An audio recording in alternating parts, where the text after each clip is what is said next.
What is good, YouTube? It is your boy Sam, and I am back again. Okay, this is gonna be the third YouTube video on my channel, and I'm excited. Okay, I'm on a roll. I'm gonna continue to be on a roll, so I need you guys to support me. Make sure you subscribe, make sure you like, make sure you share the video, and also make sure you comment. Okay, like I said before, I am coming to you as a student and not necessarily as a teacher. So I'm very open to learn. I'm very open to whatever feedback that you guys may have for me. And so I would love to open my comment section for you guys so you could make sure you engage, share your thoughts, and I'll try my best to answer as many comments as possible. Okay, so today what we will be discussing is put options. On my last video, the second video dropped on my channel, I kind of got into what options are because a lot of people, hear options trading and may not necessarily understand what that is. And so I just kind of break it down for you in the last video, gave you guys two examples on the options that you can trade, which is a call option and a put option. For those experienced traders, we all know it gets more complex than that. However, if you subscribe and follow on this journey, we will get to that and you can understand more so what are your different uh, things you can do when it comes to options trading and not just a simple call and a put option. So, like I said, in the last video, we talked about call options. So now we're going to discuss the put option. Ah, yes. So what is a put option? A put option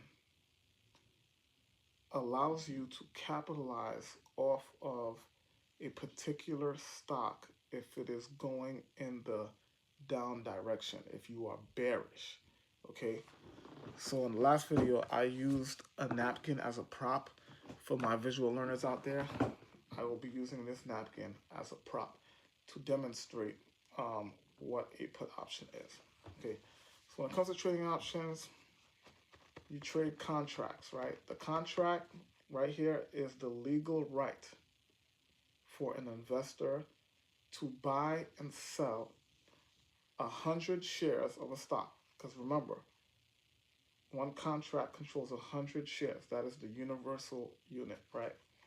100 shares of a stock at a particular price, even if the price of that stock is no longer, you know, is no longer there. Okay, so kind of an example is, let's say Apple is trading at $100 a share, right? You believe it's going to go down. It goes down to $50 a share. You own the contract, a put option, saying that you predict that it's going to go down, and that allows the investor that you sell it to exercise the option and essentially go back in time and sell the stock at a higher price from what it is now. So it allows protection, and you as an options trader, you take on that risk and you essentially trade contracts while taking a higher risk than a normal stock purchase, right, and capitalize off of the value of that option or contract, I should say, going up as your prediction is right. I know that may sound confusing, so let's break it down. Let's use an example. Let's say you want to trade Apple, right? That's the example we've been going with. You want to trade Apple. You believe that it's bearish and you think that it's going to go down to, I don't know, let's say $100 a share, right? So you pick your strike price. As it goes down from $100 a share to, let's say, $90 a share, $80 a share, what's going to happen is the value of your contract is going to increase because the market is low. It is at a lower price than what it was at when you purchased it.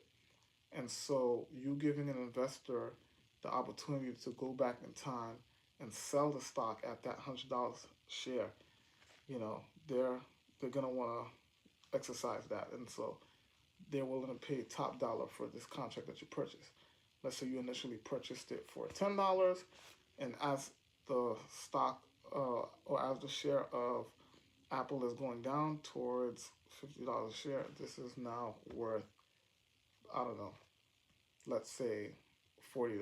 So now you're up $30 in profit. What you do is you don't exercise this contract, right? You sell it to the next options trader, and they will purchase this from you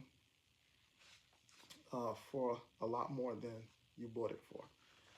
Now, a lot of the times when we say selling it to an investor or selling it to a options trader, right? I mean, we're all investors really at the end of the day, but you got to think of it more in a systematic way, right? So in a fundamental way, yes, you are trading it to someone else on that other end.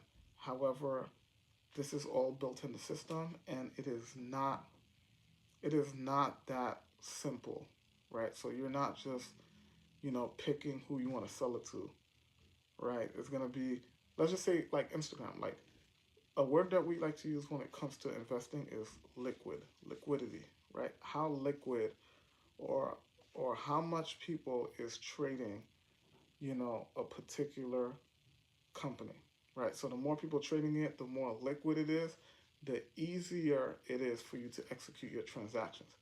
Let's talk about Instagram for a second. We're going to use liquidity in that example because I'm pretty sure a lot of you guys use Instagram. With that being said, make sure you follow my Instagram right here. Tap in with me, and we'll make sure we get you up to speed to where you need to be. So liquidity, right? So when it comes to Instagram, let's say someone has 50 million followers, right? They have a very liquid account. What that means is once they post a picture, regardless of how people feel towards it, there is such a high amount of volume engaged in that post to where it's almost guaranteed to get likes instantly, right? As you refresh that Instagram post, you'll notice that the likes will go up and up and up and up and up. Even if it's something that majority of the people don't like, it's just that there's so much people, right, engaged in that photo, is just gonna rack up likes just from engagement. It's kind of similar when it comes to the stock market, right? So something may not seem like, something that would be appealing to someone else on the other end as you're trying to get it off your hands. But more than likely, if there's a lot of people trading in that company, you can get it off your hands pretty quickly, right? So long as, the price that you're asking for matches, uh, the price that you're setting your limit for, right? Or your bid price, I should say. So with that being said, that's pretty much how it goes in a nutshell. I know this was a pretty short video, but in the previous video, I discussed call options, didn't really go too much into put options. And so now you have it. That's essentially what a put option is and how you trade a put option. And later on down the line, we will also get into how you can use uh, options as security and not necessarily as the main topic when it comes to making that investment. See you guys on the next video.